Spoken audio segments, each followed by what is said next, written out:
The Denver Nuggets have somehow, some way, held the NBA's second best defense through the first 9 games of the year. This is quite the surprise if you've been tuned into this team, given where they were last year.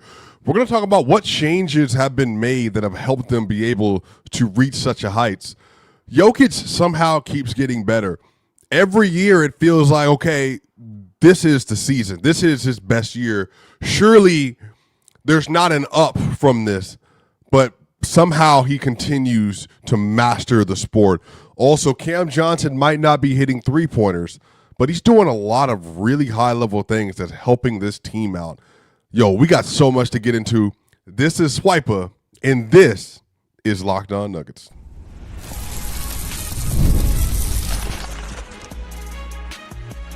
You are Locked On Nuggets, your daily Denver Nuggets podcast. Part of the Locked On Podcast Network, your team every day.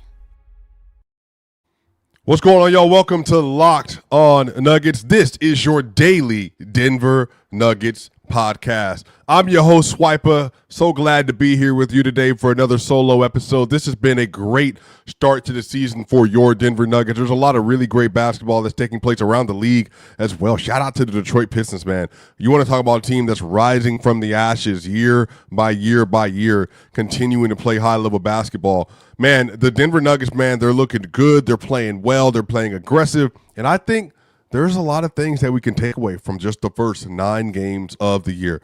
But y'all, today's episode is brought to you by Game Time. Download the Game Time app, create an account, and use code LOCKEDONNBA for $20 off your first purchase. Y'all, I'm just going to keep it 100 with you. Did I think that the Denver Nuggets had it in them to be able to pull off getting the second best defensive rating in the NBA for the first 9 games of the season? No, I did not. I had speculated that they would have a route where they could be top 12. You know, this team, from a personnel standpoint, outside of Peyton Watson, Bruce Brown, Aaron Gordon, Christian Brown, Cam Johnson, those are like their 5 legitimately known to well-known defenders. These are players that have defensive reputations and have played in defensive systems before. But what's happened is, and I got to give him a lot of credit, is David Adelman has done a great job with the rest of the coaching staff to get the Nuggets to commit to playing high-level basketball. And their communication has been very tight this year. Their aggression has been tight this year. You know, they talked about in the offseason about one of the things that, and again, I think this is a credit to OKC, by the way, and I think Mark Daigneault should be very proud of this. One of the things they talked about was that when you are OKC and you're watching them play and you're watching Lou Dort play, the thing that they do from the onset of the game and the onset of the season is play with extreme physicality and aggressiveness.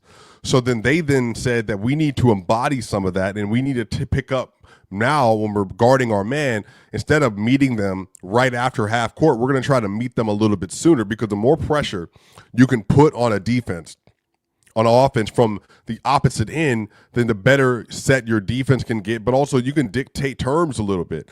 And I think Bruce Brown has done this to the utmost T, and if you just watch him play, you know, Christian Brown has embodied a lot of this at the POA level as well, but really it's been Bruce. Bruce has been so tenacious to start the year off.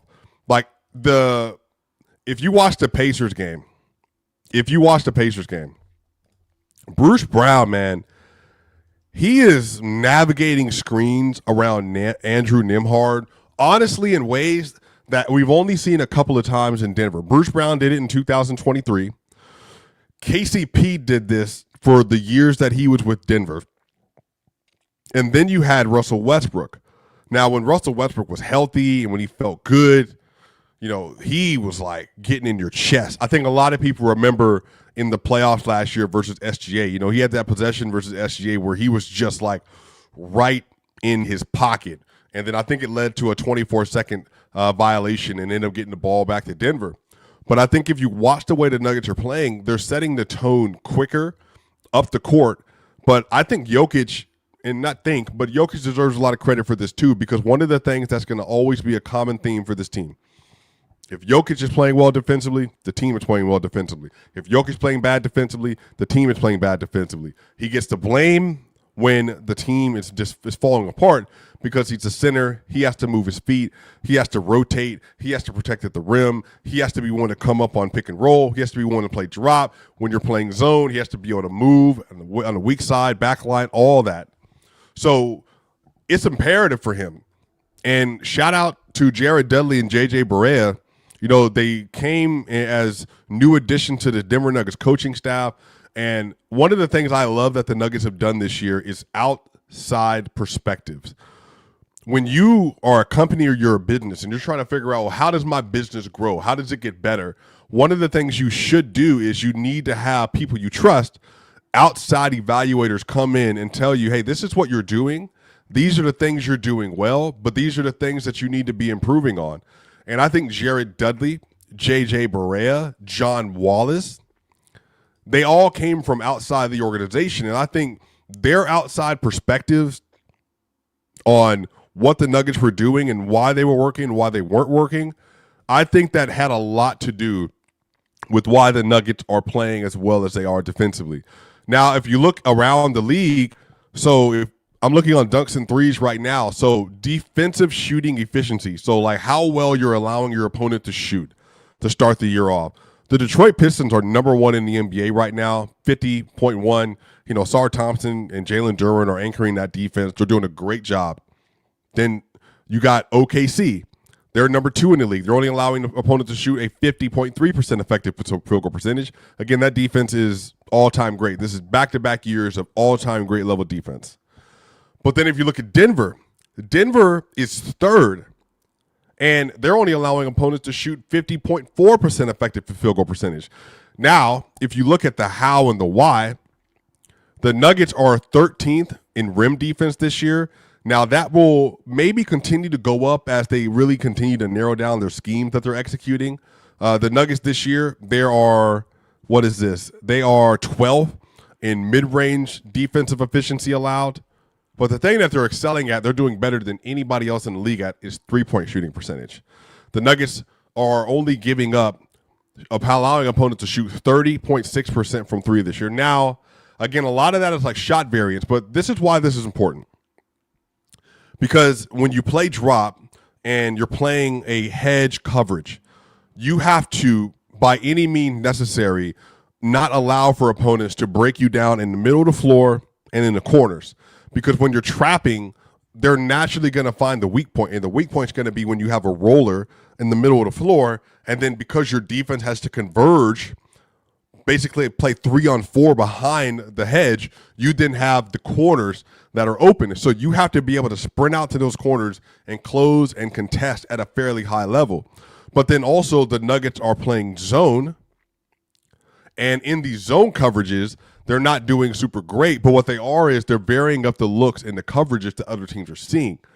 And I think that's having a direct effect on just how good the Nuggets have been able to be defensively, and especially given the fact that, like, if you just look at what they're doing, I mean, they're really spending a lot of effort, but it's not like out of reason. They're spending effort to make the right play for their teammates on the defensive end.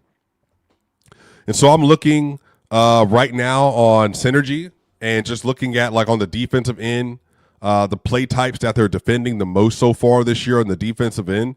The Nuggets on contesting field goals, so all field goal attempts, the Nuggets are only allowing 1.0 points per possession on all field goal attempts this year, which is where you get that 50.3% or 50.4% number from. That's excellent. That's really good. But if you look at the jump shots, the Nuggets are only allowing opponents to shoot 0.88 on jump shots so far this year, which is excellent. The Denver Nuggets on catch and shoot are only allowing for teams to shoot 0.88 points per possession on catch and shoot possessions this year. Now, guarded jump shots, the Nuggets are only allowing 0.83 points per possession when they guard. So they're picking their spots well. Now, the things they aren't doing are like on tip-ins, like they give up second chance opportunities a little bit too much. When you look at layups, opponents are shooting better than they should be on layups and on dunks. They see the Nuggets, again, what they don't do is they don't defend the rim well in a traditional sense, because Jokic is never going to be a high-level paint defender, and neither is Jonas Valanciunas, and Aaron Gordon also doesn't do that either. So they definitely have things that they can get stronger at, but what they're doing is the things they know they can do, they're committing bodies and energy to maximizing. I want to talk a little bit more about this on the other side, because I got some more numbers that I think are helpful to understand why the defense has been so good on the other side here at Locked On Nuggets.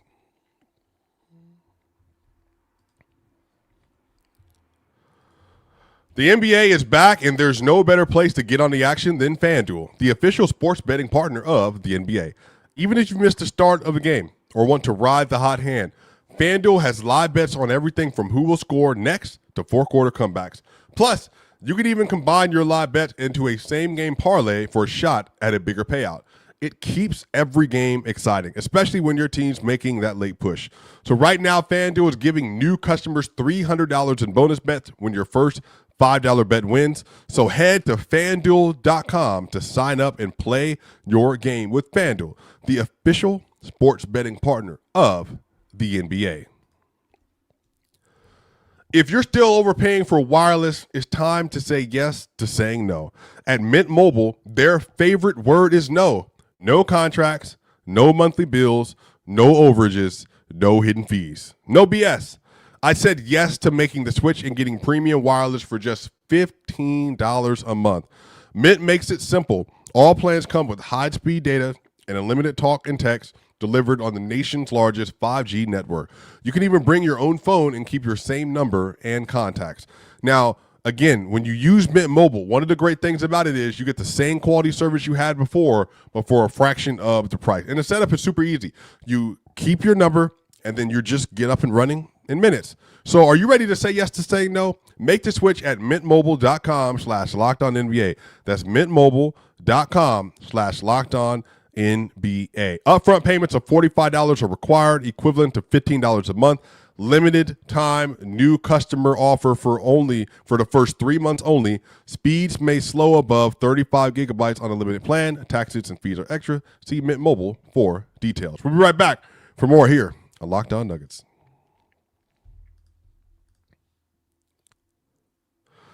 What's up, y'all? Welcome back to the second segment of Locked On Nuggets. We're talking about the Denver Nuggets defense, y'all. Make sure, do me a favor, go ahead. If you're on the YouTube side, give us a subscribe. We're on the way to 15,000 subscribers on YouTube. If you're listening to this on Apple iTunes or Spotify, give us a 5-star review, please. That way more and more people can listen to the great content being made here at Locked On Nuggets. So, y'all, we're talking about the Denver Nuggets defense, and we're talking about the things that they've done really well so far. Now, but the thing is, as much zone as Denver has run this year, they are a better man-to-man team than they've been zone.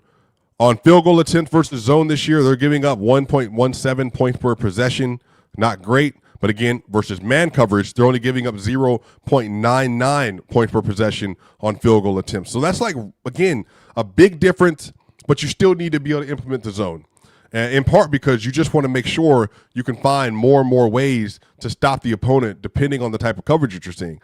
Their half-court defense has been fairly good this year. Again, like they're defending the ball pretty well. They still have things they're cleaning up and trying to get better. Transition hasn't been phenomenal.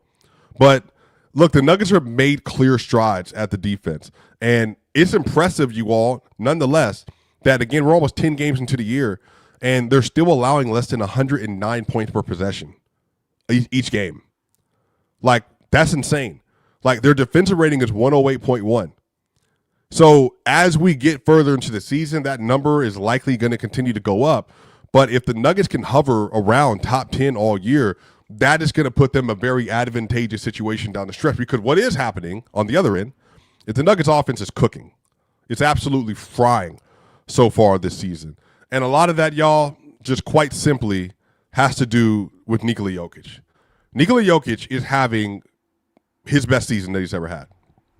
And coming off a 30-13-10 year, that sounds insane.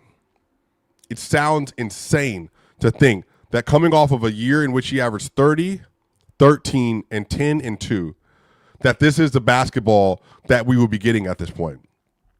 But the Nuggets this year, if you look on PBP stats and then you take out like low leverage minutes, which is garbage time, the Nuggets have a 127.12 offensive rating with Jokic on the floor this year, which is obviously would be the best in the NBA. And then defensively, they got a 110.64 defensive rating, which based on where the numbers are right now, a 110.64 would put them good for sixth best defense in the NBA. So you're getting the best defense in the NBA when Jokic is on the floor, and you're getting the sixth best defense in the NBA when Jokic is on the floor. So not just that, but Jokic overall, man, like his numbers, the shooting numbers for him have just been insane. And this is with the fact that in game one, he went 2 of 13 from three. Y'all, Jokic is shooting 87% from the free throw line to start the year off. That is phenomenal. He's shooting 90% at the rim this season. Phenomenal. He's shooting 65% from mid-range this year in the short mid-range floater area. That's phenomenal. He's shooting 100% so far on very few attempts, mind you, from long range, mid-range. And then if you look at the three-point shot, he's 35% from the year, but he's at like 44% since game one of this year after the Warriors game. And if you just look at the way that he's playing, it's honestly just remarkable how consistent he is, but the levels that he is just getting to on a year-by-year basis. We just have never really seen anything like this before. You know, he's 30 now, but he's giving you 25.2 points a game, 13.0 rebounds, 11.9 assists, 1.9 steals, a block a game, shooting 64% from the field, y'all. He has a 73 true shooting. Like, it's basically Jokic at this point in time has become indomitable from the nail, from the post, and from the three-point line.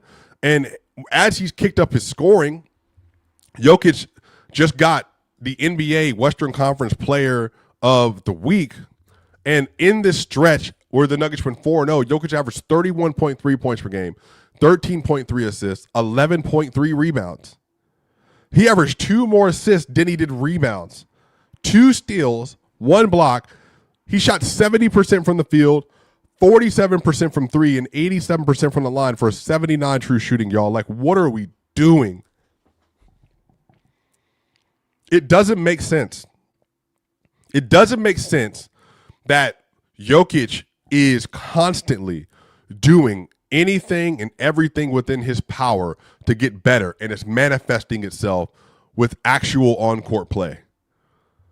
And this is wild, by the way. Jamal Murray, you know, who missed last game, they're just making sure, again, to watch his minutes, watch Aaron Gordon's minutes. Jamal Murray's averaging 22, 5, and 5 this season. You know, his three-point shot is not there yet. It's only shooting 36%. But he's having a really good start to the season. You're getting 23, 5, and 5 from your lead point guard through the first 9 games of the year. And then Aaron Gordon, who's been your third option this year, AG's giving you 20 points, 5 rebounds, and 2 assists. And he's shooting 46% from three and 55 from the field and 92% from the free throw line. He has a 70.5 true shooting. So the big three for Denver, I think, is catching lightning in a bottle. When they first got together in 2021, you always thought that, coupled with MPJ at the time, that they would be able to find a way to have this really dynamic three-man game where you have elite shot making and perimeter play and really good passing from Jamal Murray. And then Jokic, you get all-time, we didn't know in 2021 because he hadn't won an MVP yet, but when Jokic gets there, you get like this all-time great level center play that continues to get better every single season. And then Jamal, post-injury, you just want him to continue to develop into a really high-level shot maker, high-level distributor, and he's done that. And I think that this team, they're finding a rhythm together. They're finding the ability to play together. They're finding out that if we commit to playing within the scheme on both ends, we can be the best team in basketball. And what I love about it, it's not requiring like an insane amount of effort for Denver. Like, they're not winning easy as in they're not putting out effort and sweating and playing hard, but they're winning easy as in it's within the flow of what they're trying to accomplish long term. Manage the minutes for your stars, get your bench involved, help your bench find an anchor, and then from there, you just kind of keep it moving. On the other side, I got actually an interesting note about the bench that I think is really important. And also, I want to talk about Cam Johnson, because Cam Johnson, he might not be shooting the ball well, but he's doing a lot of other things really well so far this year. We'll talk about all that and more at the final segment here at Locked On Nuggets. Now, y'all, basketball season is officially here, and nothing beats being in the arena for those opening games. But let's be real. Getting tickets can be a total headache. Between waiting in queues, surprise fees, and prices that jump right before checkout, it's easy to get frustrated when all you want to do is cheer on your team. That's where Game Time comes in. The app that gives fans the advantage is your ultimate life hack for scoring amazing NBA tickets fast, easy, and stress-free. Now, if you want to go to the Denver Nuggets games in the future, you need to use Game Time. You can find seats in minutes. You can see the panoramic view, see exactly where your seats are going to be, and there are no hidden fees at checkout. So when you get your tickets, the tickets you select, you'll see the price. That's the price you pay when you want to leave the app. There's almost nothing you can do to beat that kind of experience. And on top of that, if you want a zone deal, they're a game changer. Could you pick the section, Game Time picks your seats, and you say big. You can even find tickets for under $25. So take the guesswork out of buying NBA tickets with Game Time. Download the Game Time app, create an account, and use code LOCKEDONNBA for $20 off your first purchase. Terms apply. That's code LOCKEDONNBA for $20 off. Swipe, tap, ticket, go. Your ambition just met its match. With Robinhood, you play for the win, not just on game day, every day. Locking in on every opening, beating your PR, beating it again. Channel that drive into your money. Robinhood puts you in control of your money. Trade stocks and EFTs, options, futures, and cryptos, all on one platform. You can now build and execute your own trades from a desktop with Robinhood Legend Advanced Tools, or take advantage of the new Robinhood strategy to a tailored portfolio managed by a team of experts. You expect more from yourself. Expect more from your money. Get started today at Robinhood.com/yourmoney. Again, that's Robinhood.com/yourmoney. Your money, your move. We'll be back for the final segment here at Locked On Nuggets. We are back for the final segment of Locked On Nuggets. Thank y'all so much for joining today. We've been in a great episode so far. Man, I just want people to, I would say, Nuggets fans, this is where we've been the last few years, but I want to say this and reiterate this now. I said this to you for the last several years, but I said this to you in 23 as well. Appreciate what you have. Appreciate the team you have. Appreciate the moments you're experiencing. Because if you've been a Denver Nuggets fan, you remember what it was like before Jokic and Murray and Gordon and them got here. You remember where the team was in the Brian Shaw days. You remember where the team was for, honestly, a lot of the 2010s. And even in the 2000s when the team was good, they never had a real chance to beat the Lakers and the Spurs and Boston. You have the best player in the world. And not only do you think that, many people in the NBA space that are coaches and players and media, they agree with you. You have a player who's peaking as maybe one of the 10 best players of all time. You have a very dynamic, very good guard in Jamal Murray, who's having a career start to a season. You're having a very good wing who is an all-star level role player in Aaron Gordon, who's off to a very good start. You have Valanciunas coming off the bench. You got Tim Hardaway Jr. coming off the bench. You got Bruce Brown coming back. Christian Brown is an ascending player. And then you got young players, Zeke Naji, you got Deron Holmes, Jalen Pickett, they're all waiting in the wings. And you got David Adelman, who is going out of his way to build a team that best accentuates all of the things that the Nuggets are attempting to do so far this year. The Nuggets are in a really good place. And I think as we continue to move into the year, the team is just going to get better and better and better and better. Lord willing, they stay healthy. But the thing that I think Cam Johnson's not getting a lot of credit for, y'all, is that defensively, the numbers are pretty good with him this year. So, again, check out Synergy. If you go to points per possession, and you go to play types, Cam Johnson defending spot up shooters this year, he's only allowing for 0.90 point per possession versus spot up shooters. That is very good. Versus pick and roll ball handlers and navigating the pick and roll, Cam Johnson so far this year spent 23.9% of his minutes guarding the pick and roll ball handler. Did you know this year he's only allowing 0.58 point per possession to those pick and roll ball handling players? In isolation this year, per synergy, he's seeing isolation attacks 7% of the time he's on the floor. He's only allowing teams to score 0.8 points per possession as an isolation defender this year. So the shooting is in the dirt. It is not good yet. But one of the reasons Denver Nuggets fans that the team defense has been so good is because this year Cam Johnson has truly added so much to this roster. As an on-ball defender, as a switch defender, as a help defender, he has extremely active hands. He is extremely disciplined and detailed in his defensive coverages. And so when you have players like that who are willing to do the little things at a high level, what it does, it allows you to free up everything else on the roster.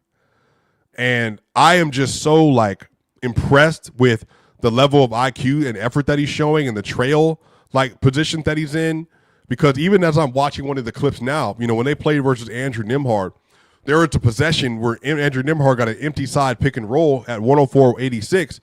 Nembhard gets an empty side pick and roll. He tries to isolate Cam Johnson, doesn't get it. Tony Bradley comes to set a screen, and he's able to stay attached to Nembhard's hip, gets downhill. Nembhard then realizes after Bruce Brown comes down to help, he doesn't have a shot. He tries to jump in the air and do a bounce pass to Tony Bradley, but it doesn't have any space because Jokic and Cam Johnson, they're taking up the area. So what you're realizing and what you're seeing is that there's something to Cam's ability to stay attached and Cam's ability to get around screens and his ability to fight through whatever the coverages are. I mean, it's not perfect. The pick and roll coverage and stuff isn't perfect, but he is a willing defender, and he is willing to contest shots wherever they might be. Now, he's been called for a couple of silly fouls this year that he himself, I think, would acknowledge that he didn't do as well as he should have on some of those possessions. But if you look at it, he's not allowing offensive players to have easy looks at the basket. So I don't think it's an accident. I don't think it's an accident at all that the Nuggets have the second best defense in the league. And as soon as they get Cam Johnson, it's palpable and it's felt. As soon as they get Bruce Brown, it's palpable and it's felt. And by the way, shout out to Jonas Valanciunas, man. Because he is not, again, a traditional defender. He is not a perfect player by any means. But what he has done, he's contesting around the rim. He is contesting around the rim, and that's really there's not so much but you can ask for a player that's willing to do that. And he doesn't defend the pick and roll from a traditional sense well. He's not Jokic. Jokic can play drop coverage fairly well at this point. And Jokic can obviously hound you, on the ball as a defensive player when he comes in and they're catching you on a hedge or a trap. But man, I just think that this Nuggets team, they're headed in a very good direction. And I'm curious to see how the team continues to respond as the year goes on to the more the offensive coverages that they see. And again, shout out Peyton Watson, man. Peyton Watson having a great defensive year too. And when he's been out there this year, the Nuggets have been really, really good defensively. He's still figuring out a lot offensively, just where he needs to be or just utilizing his skill set as a ball handler, all that stuff that is kind of taking time. That stuff will come as the season goes on. But this team is really making a concerted effort to try to put the best unit on the floor as possible. And I'm excited about what David Adams is going to continue to find out, man, because even the five-man units they've been running when they have to use no point guard looks. The offense is taking time to figure out with Jokic, but the defense has still been good. Those lineups with Cam Johnson, Bruce Brown, Tim Hardaway Jr., Aaron Gordon, and Jokic, they're only allowing 109 points per possession so far. So what you're seeing is that when you look at the overall construction of the rosters and you're seeing the things that they're doing, the starters now, they got a plus 9.3 net rating. That's going to continue to expand as the year goes on. It started off really slow this year. The bench unit, not so great, like still figuring some stuff out. But that Bruce Brown, Christian Brown, Peyton Watson, and then Tim Hardaway Jr., Jokic, that lineup has seen 16 minutes, a plus 56 net rating. Now, again, that's not like going to sustain itself. But the question is, can you find enough routes where when you got your defenders on the floor, you're able to really make it work and make it look really good? And so far, the Nuggets were able to do that. So shout out to David Adelman. Shout out to the rest of the coaching staff because they've done a great job. But that's going to do it for this episode, y'all. This is Swiper. Make sure you subscribe to the channel. Give us a 5-star review on Apple iTunes and Spotify. Y'all know what time it is. We got more great content coming up. The Denver Nuggets play tomorrow night versus the Sacramento Kings. Late game, 11 p.m. Eastern Standard Time, 9 o'clock, I believe, in Denver. Going to be a very late game. But, hey, this is Swiper. I'll see you on the other side.